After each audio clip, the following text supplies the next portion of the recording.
50-50 if my zipper's up or down anymore.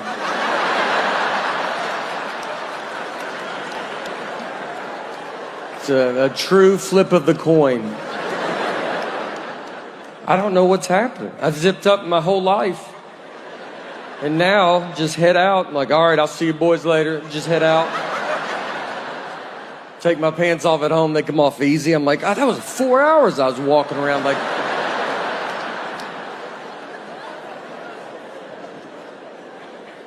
I think it's because I'm peeing so much longer. And I'm not used to this new old rhythm yet.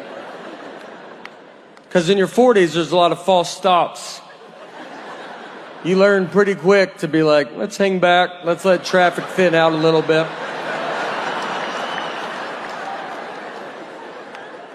I watch young people come and go. I'm like, tell my family I'm okay. This fall, you're going to be hosting the Emmys. I know. That's a big gig. It can be a strange room. Yeah. You know. Yeah. A lot of industry people. Thank you. People are nervous. I'm nervous. If you know they're nervous, am I going to win? And if they lose, they don't want to be there anymore. Mm-hmm. So, do you have any plans? What do you got? My plan was you. I was going to really rely on you. You've done it. Sure. Yeah. You know, so it's like, I don't know. It's like, did you watch all the shows? I haven't seen all the shows. Oh no, I don't have time for TV. Yeah. I hear you were good on SNL. I'm looking forward to that.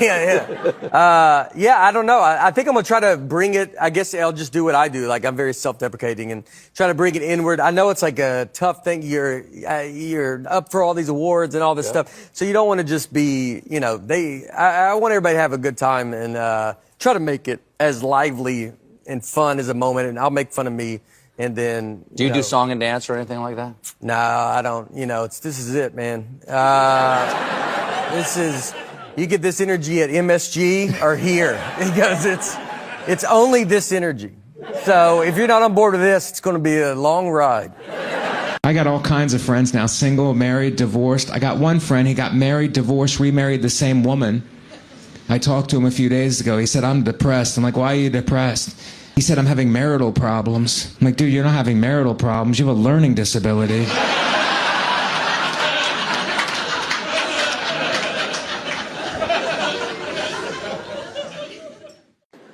I can be wasteful. Like, if something gets to the bottom, I will throw it away. Ketchup. If ketchup gets like that much left, I'm like, blech. She will put the old ketchup with the new ketchup. That way your ketchup's always gross.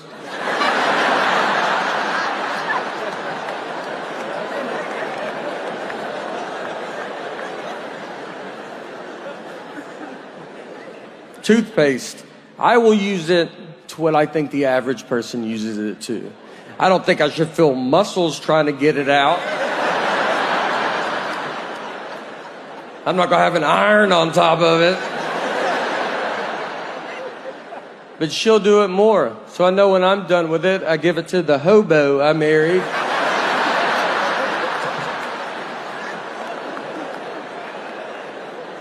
She cuts it, gets it all out.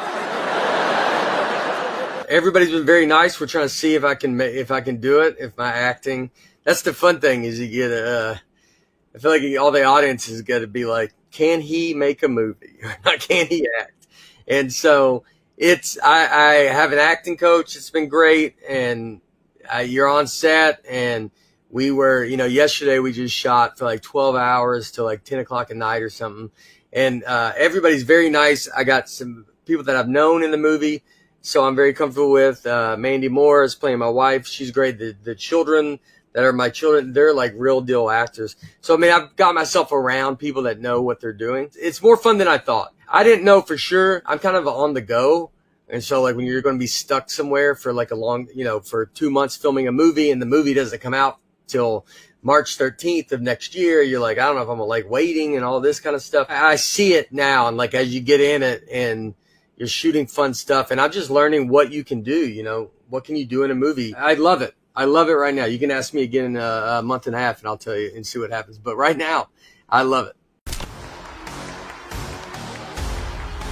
After 2 and 10, something had to change.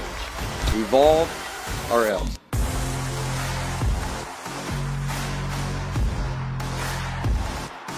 You know, we all had a huge chip, and I just felt the energy and like the kind of anger and excitement to go out there and take over our home field. Far sideline, gets a block, lowers the shoulder, touchdown, Vandy, Diego Pavia. He's going to chuck this one deep toward the end zone, and it's caught. Touchdown, Vanderbilt. To be able to reset and go on the road again in another hostile environment against a good program, that showed us a lot. That is going to do it. Vandy wins it. Very Give a warm welcome. And like this leg. The black guy, Nick Thune, everybody. I mean, that's how I've been doing it. I'm going to be honest with you here. I didn't even realize there was a checkout process. Just felt like you see me leave here with all these bags. You get up into that room and I'm not in there. You know I've checked out. I could still be checked into a lot of hotel rooms all across the country.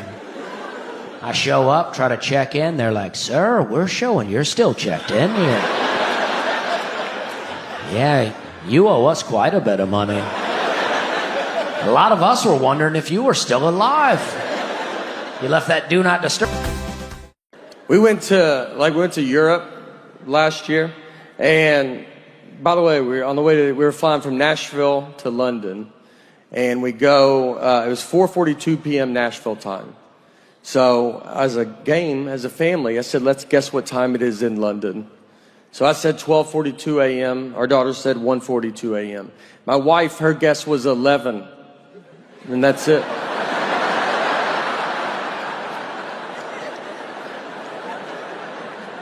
Yeah, she didn't say the 42. And I was like, just say the 42. And she goes, you know what I mean. I go, I know. But just show her daughter you know what a normal person would say. Vanderbilt went to their first bowl game in football in like 20 years, in 2008. And so we all go to it. We're very excited. It's at Tennessee Titans Stadium. So me and a bunch of buddies get together. We go tailgate. We get cornhole, a grill. Like we're going all out. And my ticket was at will call. So I was like, look, I got to get my ticket. I'll be right back. So I go get my ticket. And before the lady gives it to me, she ripped it, which means you have to go in. And it was, a full 3 hours before the game starts. I was like, I don't want to go in yet, And she's like, you have to go. And I just walked in to just an empty stadium, 60,000 empty seats. I go to my seat. I don't even just go to I went to like the one I'm supposed to go to, like a loser. The players are like in jeans. They're not even dressed yet. I was like, I'm real excited for the game. I like startled them. They're like, oh, I didn't even know anybody was in here. Did you go to Vandy? I was like, you would think with how early I'm here, but I also think if I went to Vandy, I wouldn't be in the situation that I'm in. I walked to the top of the stadium and just watched my friends tailgate. I just sat up at the very top. And I was like, I'm already in, guys. Yeah, I decided to save our numbered seats. Nothing was open. I stood in front of a concession stand like I was waiting for an iPhone to come out. Just that gate was down. I'm just like already trying to figure out what I'm going to eat. And they came and opened it, and one side got stuck, and I helped them. I go, I'll get that. So I helped them open it. They're like, oh, do you work here? I was like, I've been here a little bit longer than you have. So I'm not smart at all. I'm smart enough to like answer my 6-year-old's questions. She's like, why is the sun hot? I'm like, 'cause it's on fire. It's a stupid question. And I tell her that, all right, because I know that she'll be smarter than me next year and then just for the rest of her life. So I am really sticking it to her while I can. I know nothing about like adult stuff that you're supposed to know about. Global warming, that's one that everybody yells at you about. And they're like, you better do something. I'm like, I'm so tired of it. Let's do it. I'm like, I barely made it out of high school. I don't really know how rain works. So why don't you let me figure that out, and then I'll do global warming, But I've seen it rain without clouds. Where's that water coming from? So I'm pretty swamped with this rain stuff right now, but once I get to the bottom of that, I'm going to do global warming, and I've got some pretty good ideas, you know. We took a trip to Florida, to Fort Lauderdale, and her and our daughter are flying from Nashville, where we live, and I'm flying from Detroit. We're meeting at Fort Lauderdale's airport. I have to find them when they land. So I called her because I was about to take off, and I was like, all right, what time do you guys leave? She goes, noon. And it was 11:30, and they're still at home. I was like, Laura, I don't know if you even know what an airport is.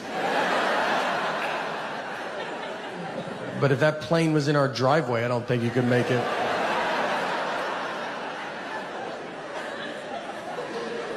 And she said, that's what time we leave for the airport. Our flight's not till 1:30. And I was like, all right. So what do you think I wanted to know when I asked that?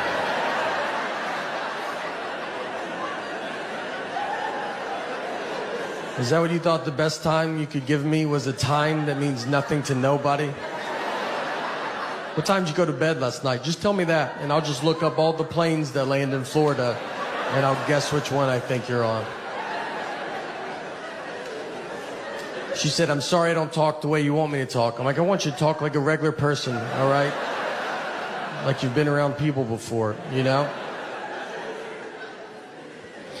We didn't talk in Florida, I'll tell you that. Our daughter is in 3rd grade, and for 1st grade, she started taking the bus. And it was the first time she ever took the bus. So if you know as a parent, you walk them to the bus stop, it's very fun.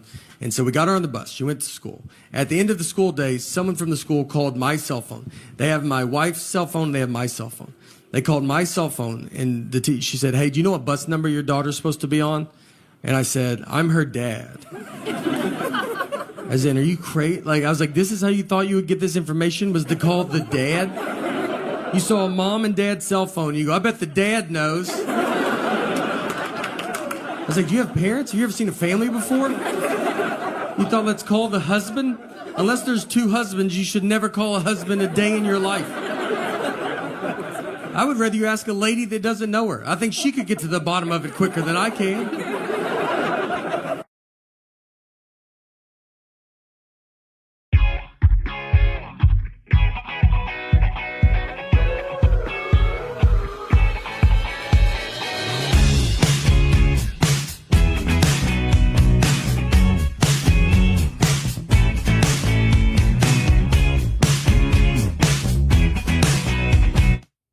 All right, one of the really cool things about Big Slick, as you all know, is that we get to invite people that we know in the industry. And this next guy, I became a fan of because my girlfriend was a fan of his comedy on Jimmy Fallon. And she made me go here in Kansas City to watch stand-up, and I went and saw him and just was blown away. Then I watched his special, and then I watched everything I possibly could, and I reached out to him and said, dude, you are so hilarious. How would you like to come to an amazing charity event in Kansas City? And without hesitation, he said yes. And during the show this night at the Sprint Center, I kept going back to him and saying, you sure you're going to do okay? You sure you're going to be, you sure your jokes are good? You sure you're, just messing with him. He proceeded to get up and tear the Sprint Center down. I've never seen a crowd rush to give a standing ovation like I did that night. Ladies and gentlemen, may I introduce you to my friend, Nate. How do you say his last name again? Nate Bargatze. Enjoy. This next comedian we're bringing to the stage is one of the hottest comedians there is right now. He's got an amazing Netflix special on right now called The Tennessee Kid. His name is Nate Bargatze. He's here to perform for you right now. Give him a big Kansas City welcome. Yes. Nice. We got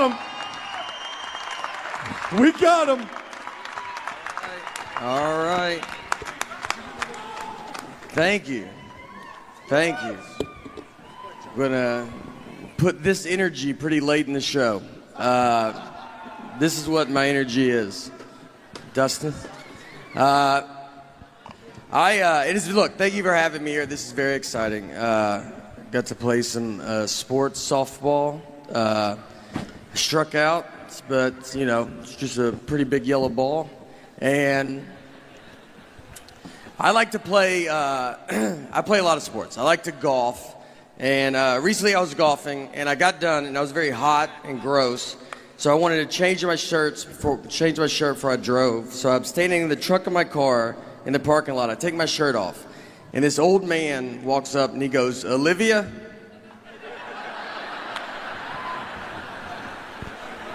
He was looking for his elderly wife and saw me with no shirt on.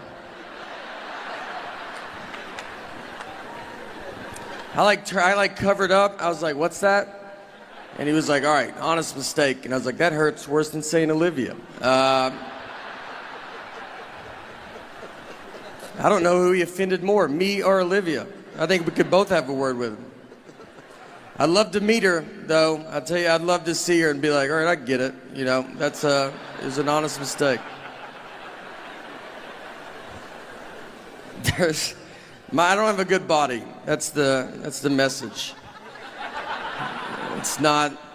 You ever wear those Under Armour shirts, those skin tight ones? Like, I look better without a shirt on than with that shirt on. It just shows the worst parts of your body.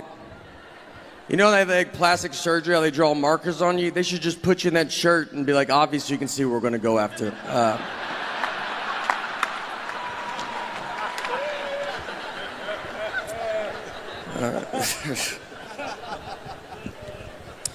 We did play softball. I did do some sports growing up. I played baseball, and when I was 13, I was playing baseball. One time I was up to bat, and I got walked. So I take my base, I get to first base, and I turned around, and the catcher was still standing there, and he was holding the ball. He's like staring at me, like he was daring me to run. And I was like, "All right, dude, I'm gonna go." So I ran, he threw it, over through second base, ball goes in the outfield. I run to third base, the outfield grabs the ball, they overthrow third base. My third base coach is telling me to go home. This is about to be an inside the park home run off a walk. I won't be on SportsCenter. This is the biggest play that's ever happened in baseball. I slide, there's a play at the plate, and the umpire then tells us that it was only ball 3.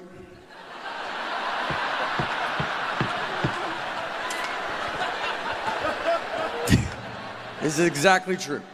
So, I've got to get up. Everybody's got to get up. I got to get my bat right where I left it. I got a bat again. It's 3 balls, 2 strikes. Next pitch, immediately strike out. I'm exhausted and just over baseball. Here's what I learned, though, that day. Here's what I learned. I learned that if you're confident, you can get away with quite a bit. Because no one tried to stop me, and they should have. They knew I wasn't supposed to go. That's why the catcher was holding the ball, because he was like, "I don't think he's supposed to be going yet." And then I just run to second. He's like, "Guess I'm wrong. No one's that dumb." And then he launches it into the outfield, who's barely paying attention. The umpire figures it out, but it's just easier to let me get back to him.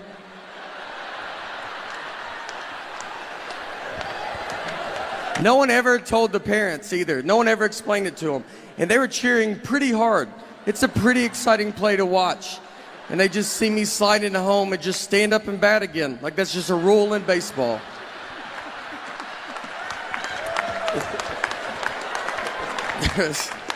And you know what? What's funny too? The year before, I got a legit triple off a walk.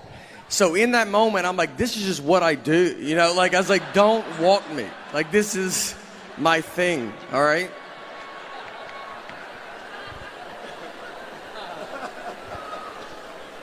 I'm a pretty dumb guy. That's the general. I went to a community college for 1 year, have 0 credits. 0. My loan was like $40. I paid cash. All my classes were outside. We never went inside the building. We would meet at a picnic table outside because our teacher was like, "You guys will all be working outside one day." So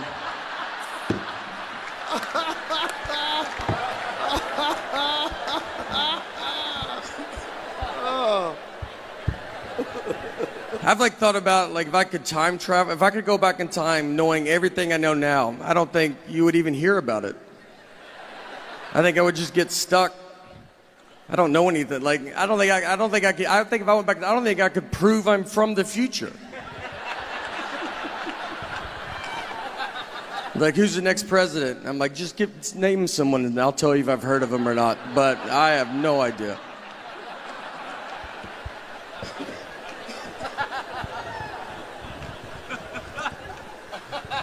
I am married as well. It's fine, you know, you just do it.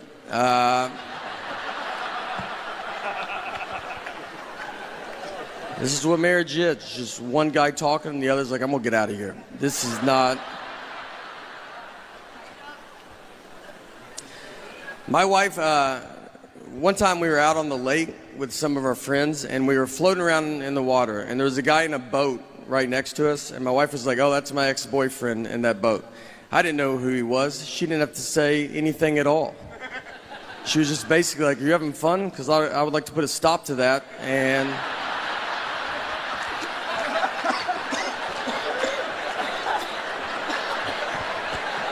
make you stare at this guy.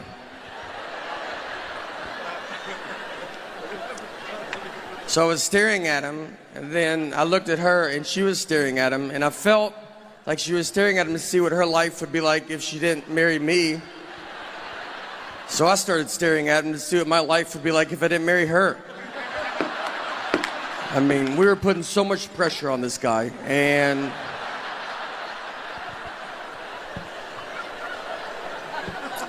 nothing happened. We basically just realized we don't have a boat. But my friends were like, you shouldn't try to fight him. Why didn't you go fight him? I was like, I don't know, because I would have had to swim over to that fight. I don't know how intimidating that is for a guy to see a head in a life jacket floating his way. And then I got to get in the boat. Have you ever tried to climb into a boat from water? It's not aggressive. It takes an hour if no one is in the boat. I would need his help. That's how that fight would start.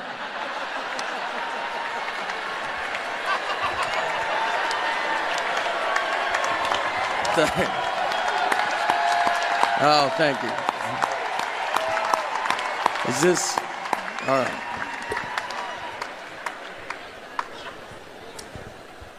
We fight a lot, my wife and I. She'll just if we get in a fight, she'll give me the silent treatment. And the silent treatment is very common. Everybody knows what it is. And I think you're just born knowing it. I don't think you're taught it. You know, it's just like something that's inside of you. Here's what made me realize that. I was rewatching the movie Sixth Sense. And look, I'm not trying to do a 6-inch joke. This is a 20-year-old movie. I mean, look how old he is now. Haley Joel Osment. It's that many years ago. That's the baby. It's 20 years old. I also have to spoil it for you, but again, it's 20 years old. So if you haven't seen it by now, then I don't know what to tell you. But think about when you saw this movie for the first time. None of us knew he was dead, too, by the way, just so you know. And if you haven't seen it, like, that's a pretty big part of it. But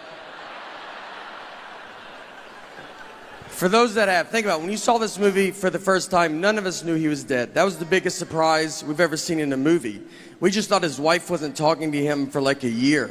That made more sense to us than him possibly being dead.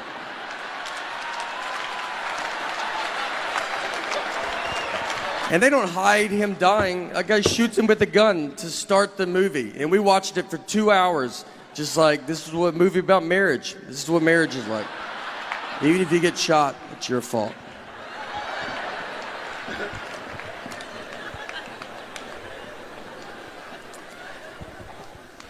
We have a daughter as well, and when my daughter was to be born, I'm from Nashville, and when she was to be born, we were living in New York, but she was not born in New York. We flew home. She was born in Tennessee. I don't need her growing up thinking she's better than me. So I was like, you start where we start, all right? No one gets a leg up in this family.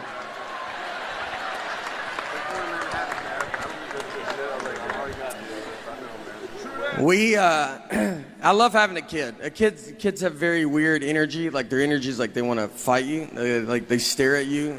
They stare at just strangers for so long. and you try to stare back like, I will fight you in front of everybody. And they just look through you like, please, I would love it if you tried. I go to, I'm a big chain guy. I go to a lot of chain things. I just like to go to businesses that are doing good everywhere. I'm a big McDonald's fan. I go there quite a bit, and I take my friends, and every time I go in there, they're like, I haven't been here in forever. It's like, don't act like I'm the one keeping them afloat, all right? They're doing real good. So I went in with a buddy of mine, another comedian named Louis J. Gomez, and me and Louis, we go in, we ordered our food at McDonald's, and we sit down at our table. And then Louis went to the bathroom. He left me alone with his food. So I was like, you know what? I'm going to play a prank on him. So I grabbed his hamburger, I unwrapped it, I took a bite out of it, and I wrapped it back up and put it back on his tray. That's my big prank, right? Like when he comes back from the bathroom, I'll be like, dude, did they just eat your burger? That's crazy that they're doing that, right? Is that crazy? It's a dumb prank. It's harmless. It should never leave the table. All that should happen is Louis should come back, he should open his burger, and his first reaction should be to look at his best friend who's sitting with him, who also, by the way, dabbles in comedy, and just be like, hey, I just want to run this by you before I unexpectedly go freak out on this entire McDonald's. That's what I thought would go down. Just a little, hey, did you touch my food the only time it's out of my sight? I just want to know before I try to fight a group of people that are going to be pretty confused on why they're fighting. But instead, I got to learn I'm friends with a lunatic and a guy comfortable fighting McDonald's employees because he opened his burger and could not have ignored me quicker. He looked at them so fast, almost like he expected them to do it, like it's happened before. And he's like, again with this. I will fight all of you till I find out who ate my burger. And he gets up, he starts walking towards them. I can't believe it's working. We have gotten so much farther than I'm prepared to get. So I just grabbed him. I go, dude, I ate it. Like, why would you not look at me once to see if I did this? And I get him to sit down, and it's weird. Like, everybody's looking at us. It takes 10 minutes for people to quit filming us with their phones. And it hits me. I just sit there. I was like, you're going to get killed one day, man. I was like, let's pretend I'm not here. Let's pretend that someone did eat your burger that worked at this McDonald's. You're just going to go blindly fight him. Not even try to size him up, see what he looks like? Do you really think you could beat up a guy that is apparently pretty confident in himself, that he's making burgers, he's then eating them, and then he's wrapping them up and just sending them out to whoever? You don't think that guy's probably the greatest fighter of all time? I think you're going to walk to the McDonald's counter and be like, who ate my burger? And all the McDonald's employees are going to part ways. They know exactly who you're talking about. And in the very back, you see a guy cracking his neck. He's got his fist in the fryer. Doesn't even know it. Just warming his hands up. All right, that's it for me. Thank you guys for letting me come out, honestly. I appreciate it. Thank you. Thank you. Thank you. Unbelievable. Nate Bargatze, everybody. Nate Bargatze.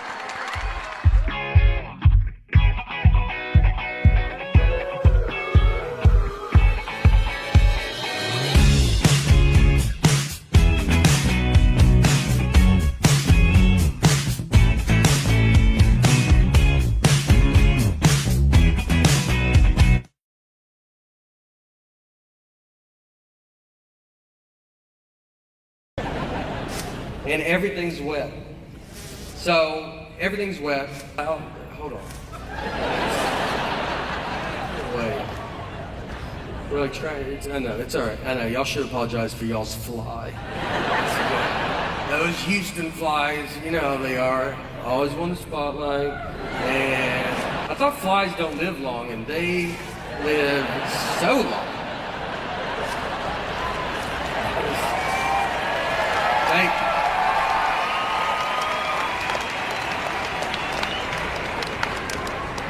Trying to dodge it. God, I almost got it. If someone walked in right now, it looks like this is what the show is. Like it's just, this is how far Like we have Wi-Fi's down. We're now just paying to watch a man try to slap a fly. And you're like, a lot of people show up. It's pretty fun, you know, like it goes.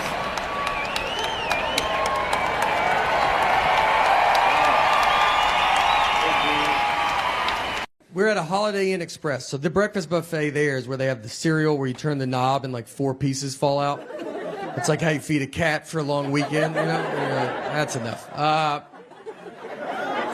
They had batter and syrup. And so you pour they had the waffle iron where you make it yourself. So you pour the batter on the waffle iron, you shut it, you turn it over, it locks, it cooks for 2 minutes, you turn it over, you open it, half the waffle comes off, half stays forever. That's how you eat a waffle.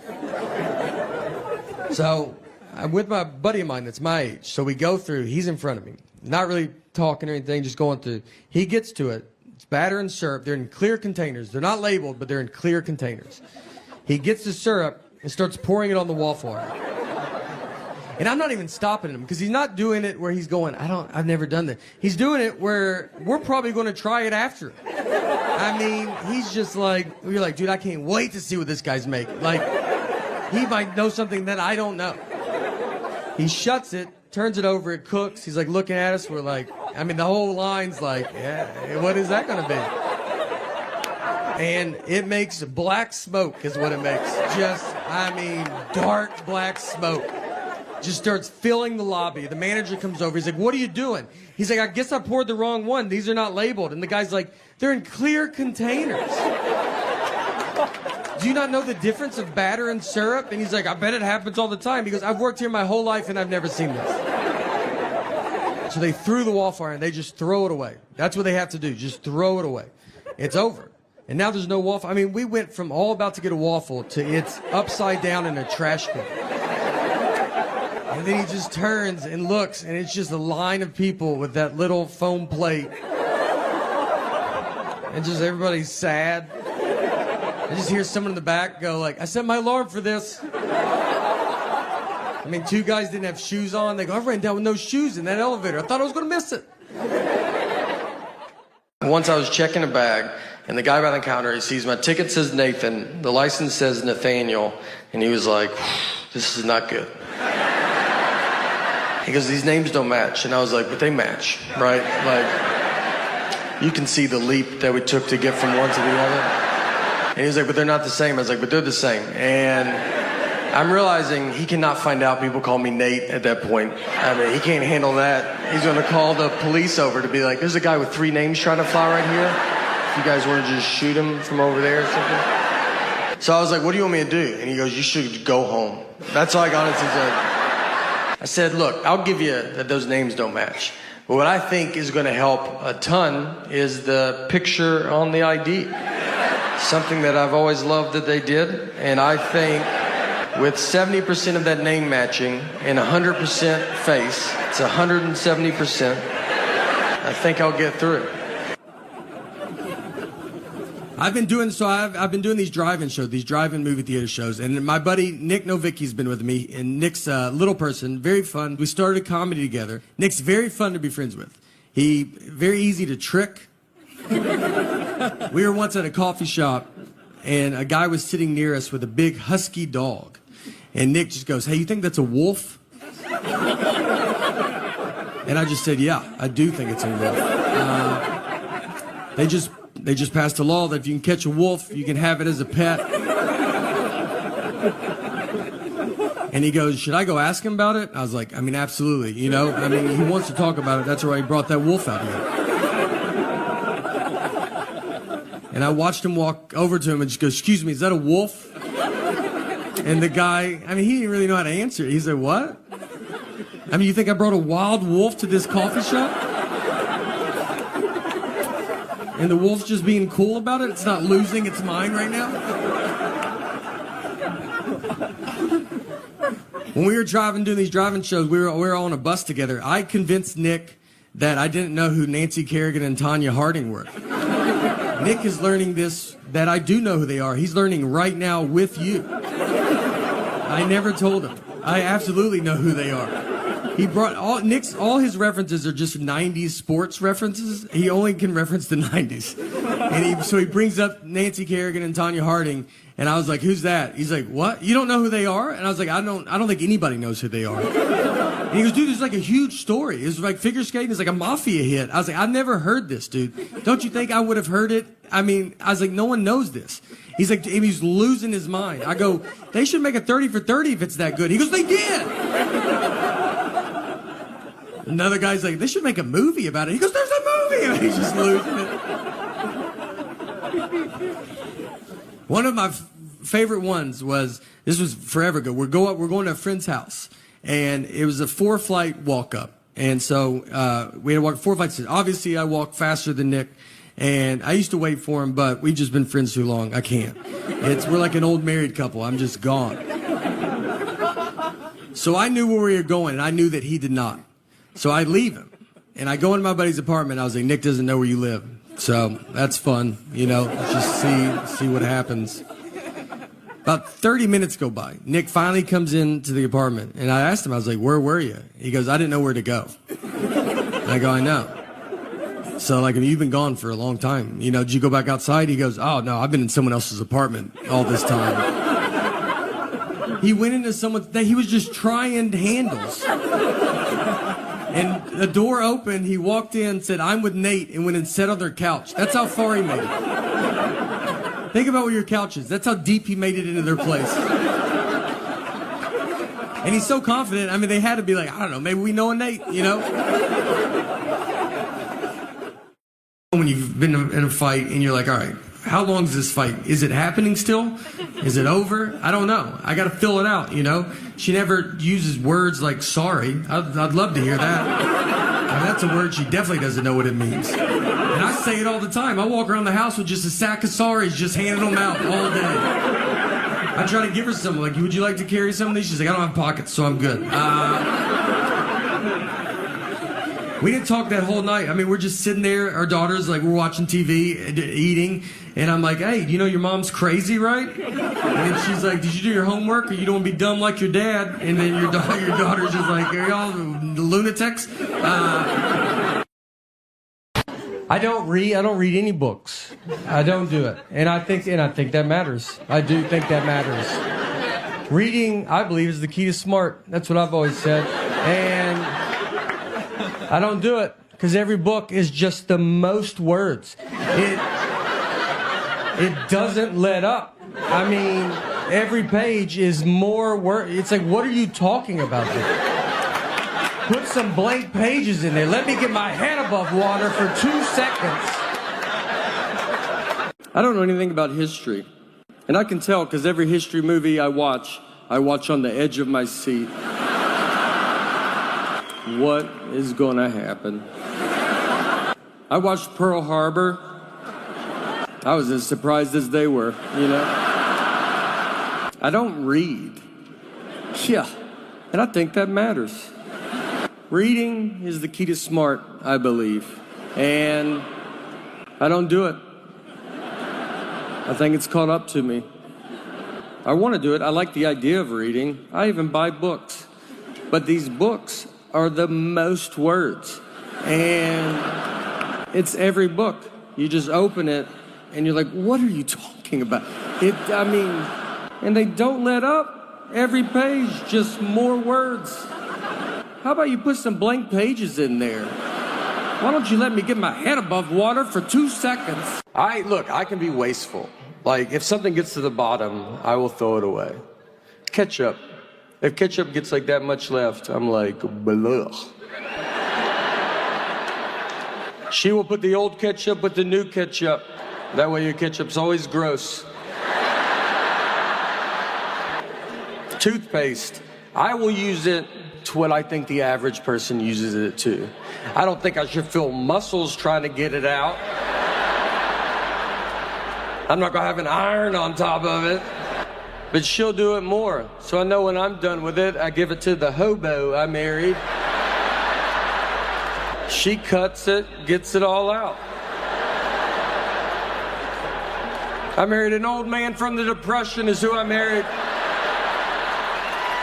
She would have thrived during the Depression. I don't think she would have known there was a Depression. I went to career day for my daughter's school, and I get what I do is very fun. But I was nervous because I'm there with real people, and they're smart. And so I was hoping to sit at a table alone. They put me at a table with a surgeon, which I think they did it on purpose, almost to show the kids, here's the difference between reading. So the kids like come up, and they're like, what subjects do you use for comedy? And I don't even know what the subjects they're taking. I was like, I do English. I do mostly English on stage. They asked him, how long do you go to school to be a surgeon? And he's like 54 years or whatever. It's like, and they asked me, they're like, how long to be a comedian? I was like, you're good now. So, look, finish elementary school, make your parents happy, but then I'd get out and get after it. I do zero working out. Not even, it's not like you're like, whoa, wow. Like it's like, yeah, we figured that. Every hotel I go to, I ask if they have a gym. I don't even have clothes that I could work out in. There's no way. I'm like, is it 24 hours? I was going to start tonight at midnight. So I was wondering if that's... What I've learned, what's easier than working out is just tell people that you used to weigh 300 pounds. That's a lot. They don't know, So I've never weighed 300 pounds, but I look pretty amazing for a guy that used to weigh 300 pounds. You're like, yeah, I got tired of being tired, all right, Today's my cheat day, obviously, but normally I'm pretty strict. All right, so we got in the fight over the phrase one fell swoop.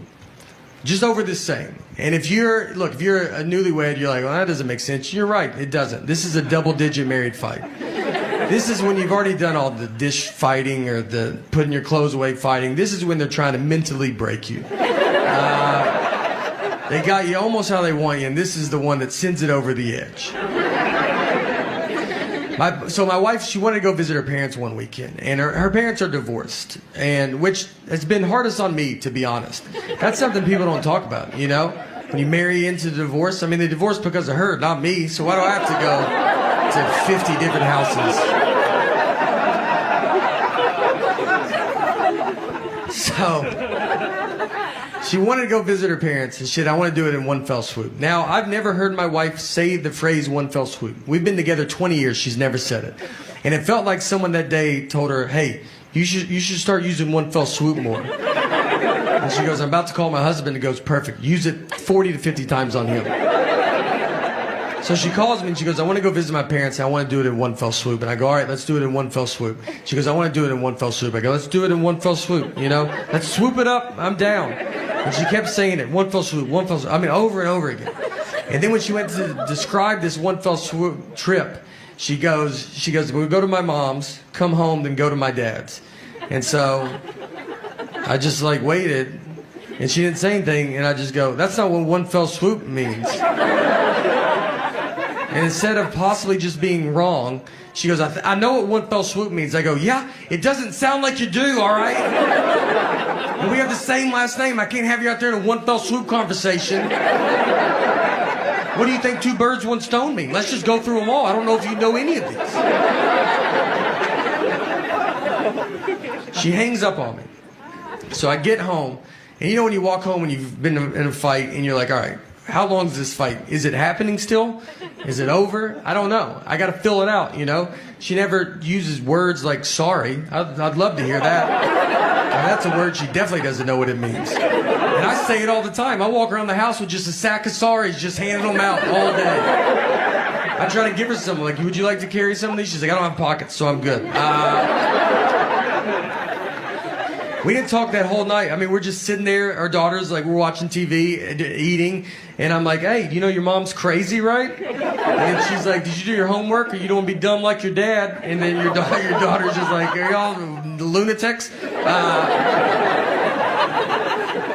So I'm laying on the couch, and my wife just came over, and she kisses me goodnight, and then she went to bed. And that was it, That was I felt like it was her sorry, I guess. But she didn't say it. And so I was laid there, and I'm just thinking about it. And you think about it a lot because you're like, all right. Because you learn the longer you get married, sometimes it's just let stuff go. Who cares? And the next morning I get up, and I kind of still want to talk about it because we didn't talk all night, So I went into her, I was like, look, I gotta tell you, I mean, it's just not what it means, you know? And that got it going real good. But I felt so good about this argument, you know? I thought about it all night. I was like, you got this one in the bag, man. You should bring it back up. I'm not trying to date her anymore. I like to win a fight. We're gonna die together. I almost woke her up in her sleep. That's how much I was so excited. I almost just started shaking her going, it's not what it means.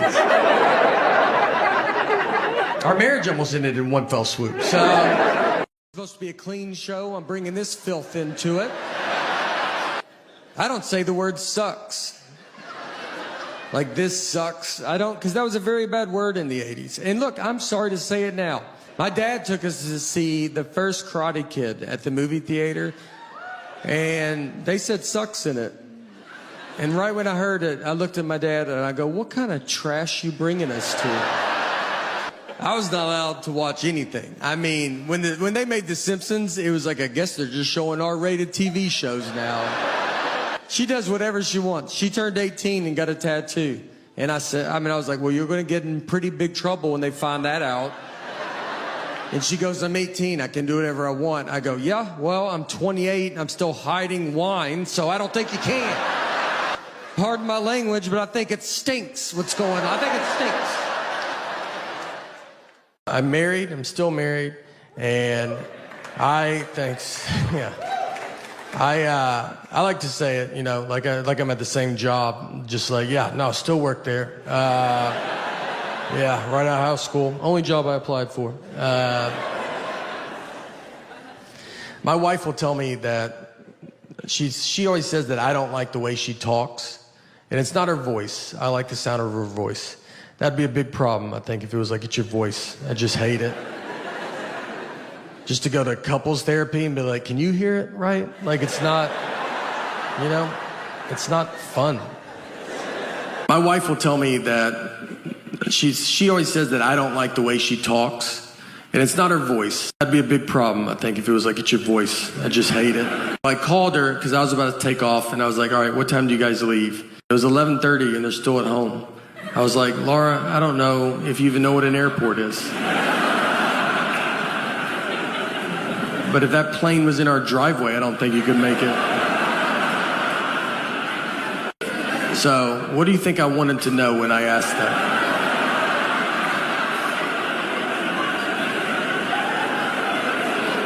Is that what you thought the best time you could give me was a time that means nothing to nobody? My daughter still sleeps in our bed, too.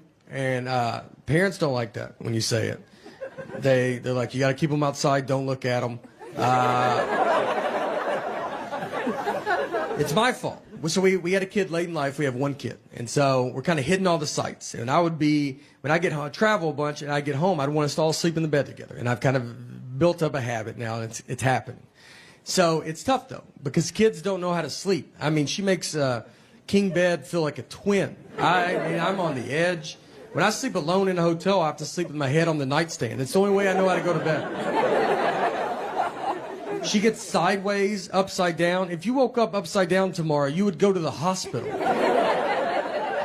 She's also apparently going through menopause because she's the hottest human being that's ever lived.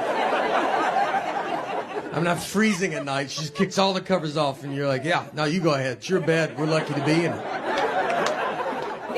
She's got to get out at some point, you know? I don't know. She'll be 37 years old. Hey, can I get in the bed with you guys? Her kids are upstairs asleep in their bed. Her husband left a while ago. He ain't gonna put up with that. The best wedding I've ever been to was my cousin's wedding.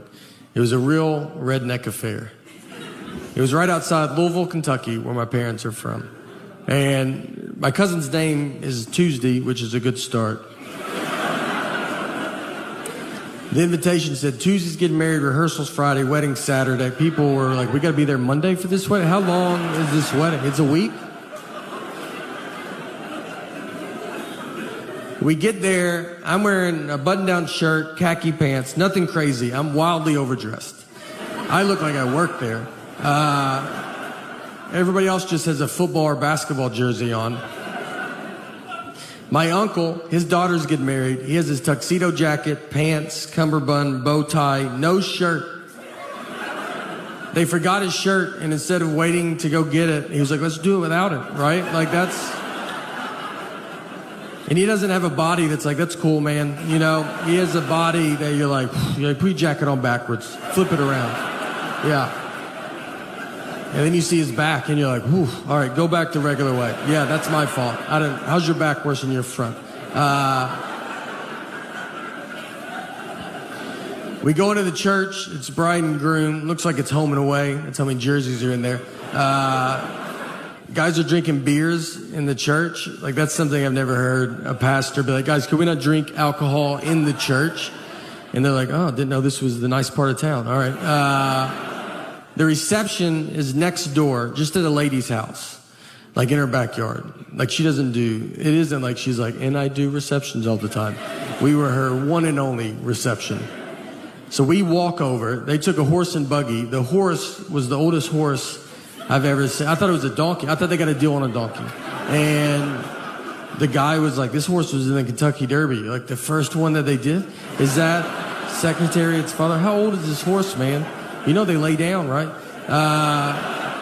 So we walked. It took them 45 minutes. They went up a driveway and back down the next driveway. They're sweating, almost divorced by the time they get there. The reception, like I said, it's in her backyard. They put plywood on the grass, like side by side, to make a dance floor. We danced just to a radio station on a boombox. Just like 104.5. You would have to stop for weather and traffic updates. There was a punch bowl that was low to the ground, like on a low table.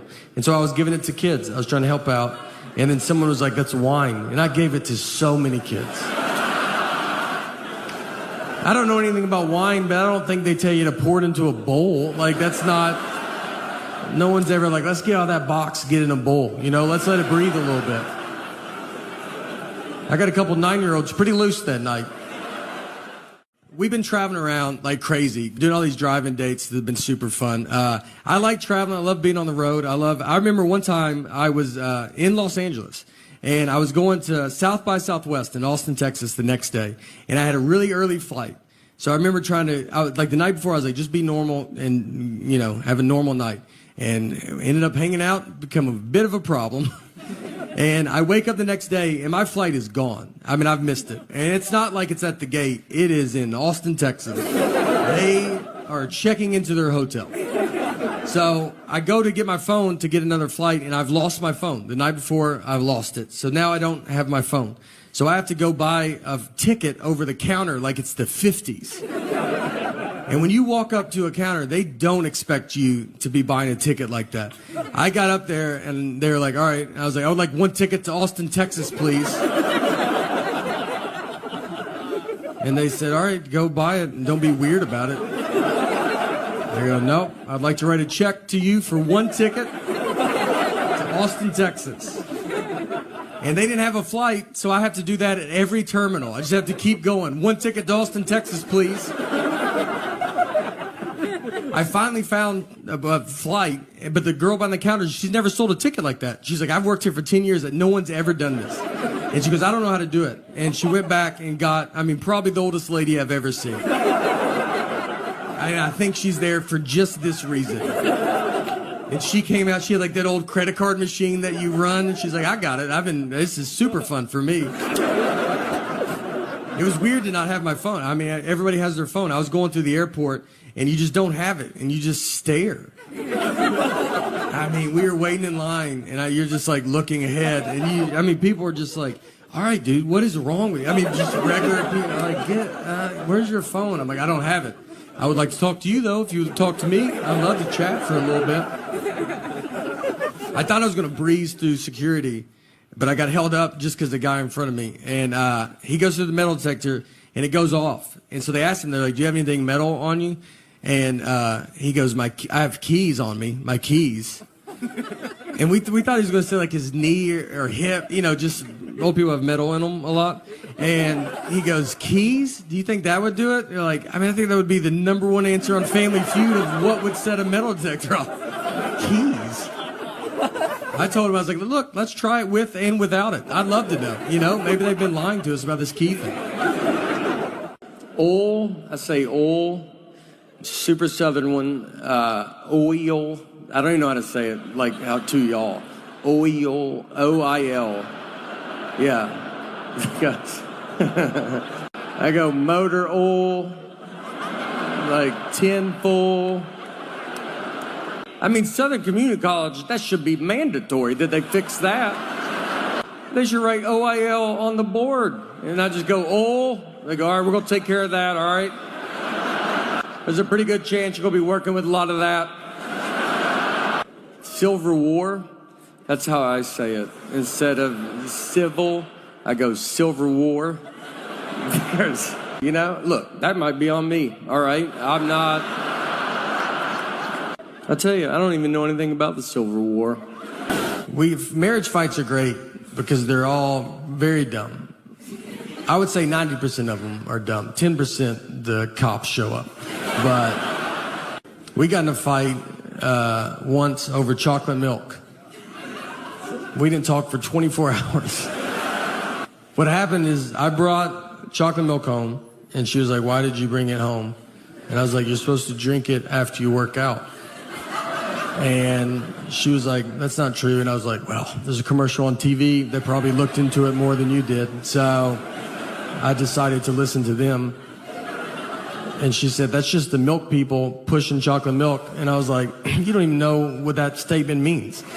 You don't know if there's milk people. And I think chocolate milk's doing fine. I don't think they're sitting on barrels of it. And they're like, we got to make up a lie. We got to get rid of this chocolate milk. She went to college, all right, and I did not. But she did not study chocolate milk. When is it good and not good for you? To be fair to her, though, I do not work out. So, you know, but I was probably going to start, and I needed to get all this stuff there. Do you ever get in those fights, like you'll be at home, like by you and your spouse, and you guys are not talking to each other, and you're in the house together, no kids, the house is quiet, and you just stay on opposite ends, and then you pass each other in the hallway? That's like the funniest part of it, because you don't live in a mansion, you have one hallway.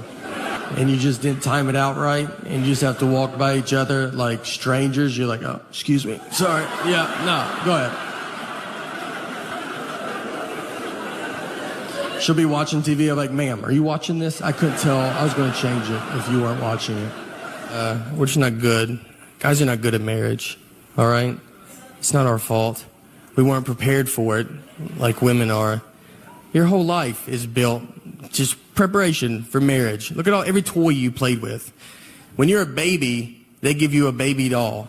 So they give you a baby when you're a baby.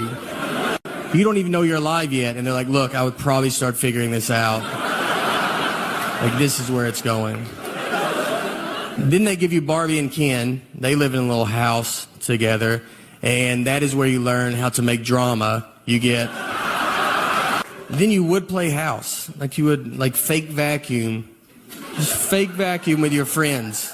That was awesome. And it's weird because like when I see my wife vacuum now, I'm like, she is living her childhood dream. She's made it. As a guy, we don't have any of that. What do we play Fort? You got to keep everybody out of where you are, especially girls. The only toys we had were Transformers and Ninja Turtles. Those are not even real things. None of them had wives. They weren't married. I never played with my Ninja Turtles, and I had them going to fight Shredder. And then Michelangelo was like, hey, can y'all give me 2 seconds? My wife just showed up, and she looks furious about something. What do you want from me? And she's like, what are y'all doing? What's that April skank doing here? You're like, listen. She's a reporter.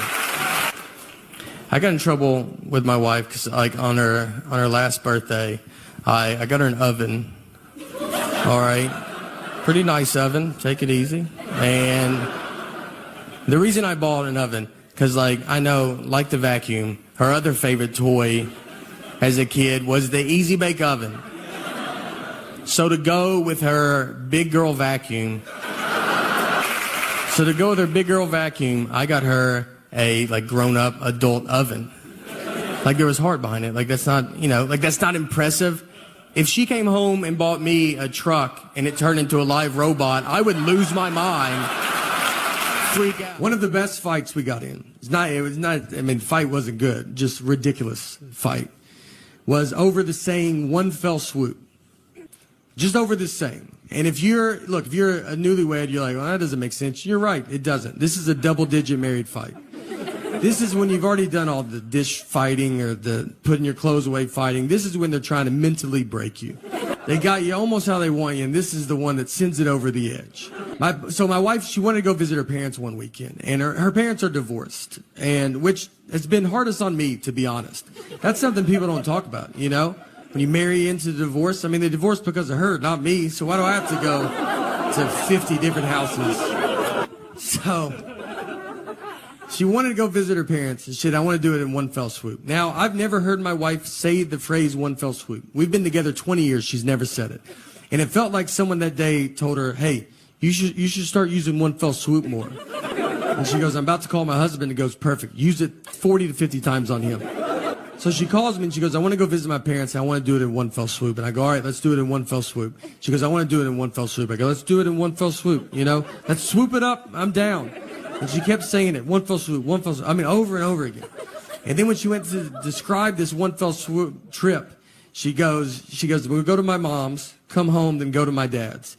And so I just like waited and she didn't say anything. And I just go, that's not what one fell swoop means. And instead of possibly just being wrong, she goes, I know what one fell swoop means. I go, yeah, it doesn't sound like you do, all right?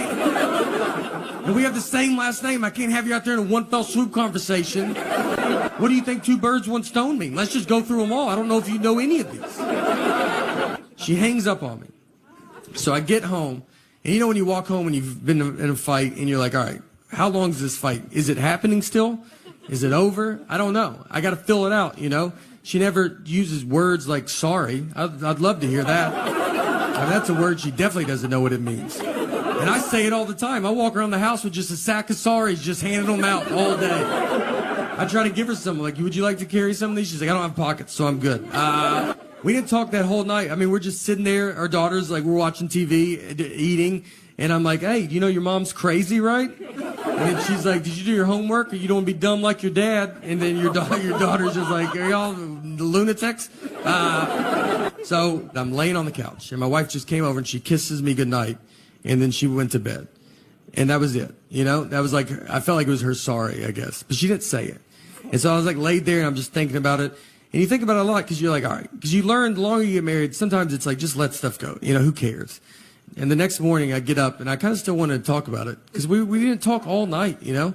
So I went into her, I was like, look, I got to tell you, I mean, it's just not what it means, you know? And that got it going real good. But I felt so good about this argument, you know? I thought about it all night. I was like, you got this one in the bag, man. You should bring it back up. I'm not trying to date her anymore. I'd like to win a fight. We're going to die together. I almost woke her up in her sleep. That's how much I was so excited. I almost just started shaking her going, it's not what it means. Our marriage almost ended in one fell swoop. So she runs everything because she knows everything. Like, I don't know any stuff. Like, I don't know how much money we have. Like, could not even ballpark it. I don't even know where it's at. And I don't even know how to get it if I had to get it. What bank we go to? I don't know. Like, you know, I can't get robbed because, like, if some guy's like, let's go to the ATM, you know, it's like, well, I guess we gotta wait for my wife to get here. She can't leave me because I wouldn't know how to get stuff, you know?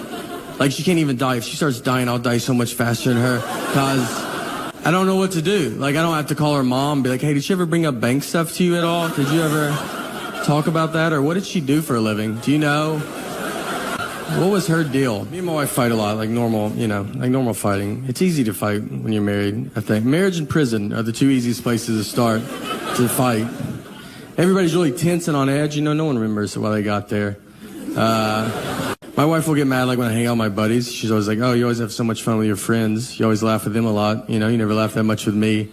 It's like, yeah, I hang out with professional comedians. It's a pretty good time, you know? Like, they make jokes, new jokes every day. She doesn't make jokes ever. She makes a lot of lists. She does do lists, though.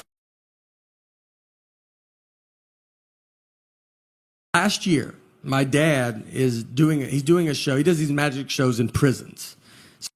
And during the show, one of the inmates just stands up and says, "I know your son," which is probably not the best place as a father to hear that. Just like, "I know your boy. He keeps his mouth shut. He's good people."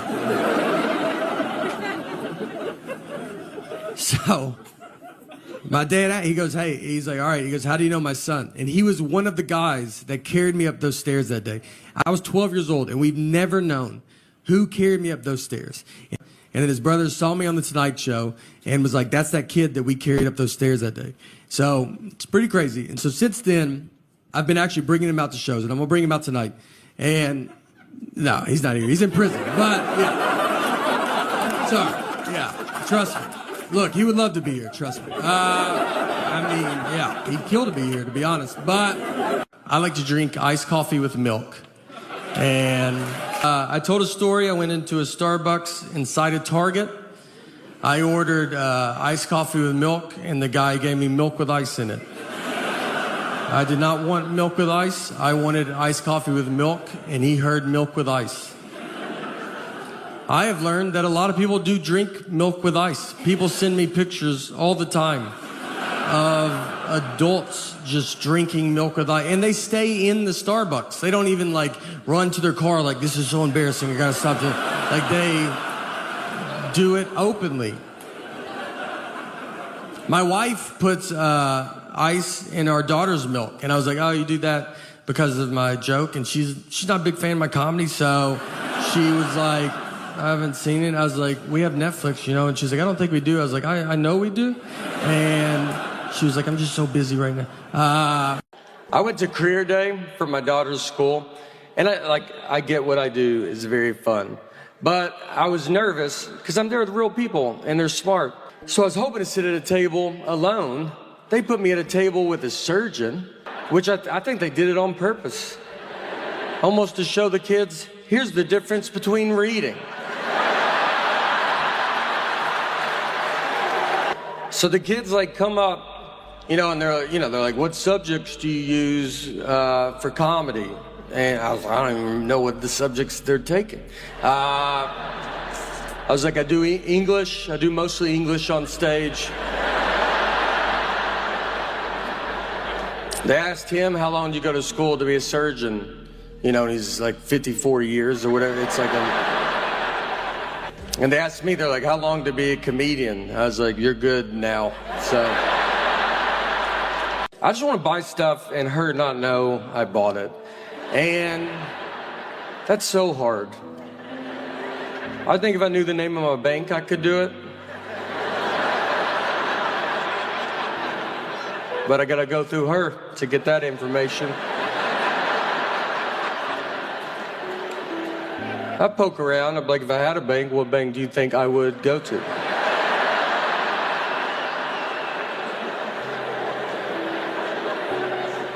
I also once a week walk into a bank and go, "Hello, is my money in this bank?" I was in San Francisco, and I bet there's a bunch of fun coffee places, and I live in my dumb world that I just want this one little drink. So I go into a Starbucks, and I get to the front, and I was like, "I'll take an iced coffee with cream." She goes, "With cream?" I go, "With cream." And then she goes, "Iced coffee with cream?" I go, "Iced coffee with cream." She goes, "With cream?" I go, "With cream." And she said it one more time. She said, "So iced coffee with cream?" And at that point, I should have said, "What's going on right now? Where are you at in your head?" Because I feel like we're in two different places. But I was nervous, and there was people behind me, and I was like, "Cream or no cream? Honestly, I'll give you $20 if you let me leave right now. I cannot, this is the most I can talk about this. I don't even know what's happening anymore."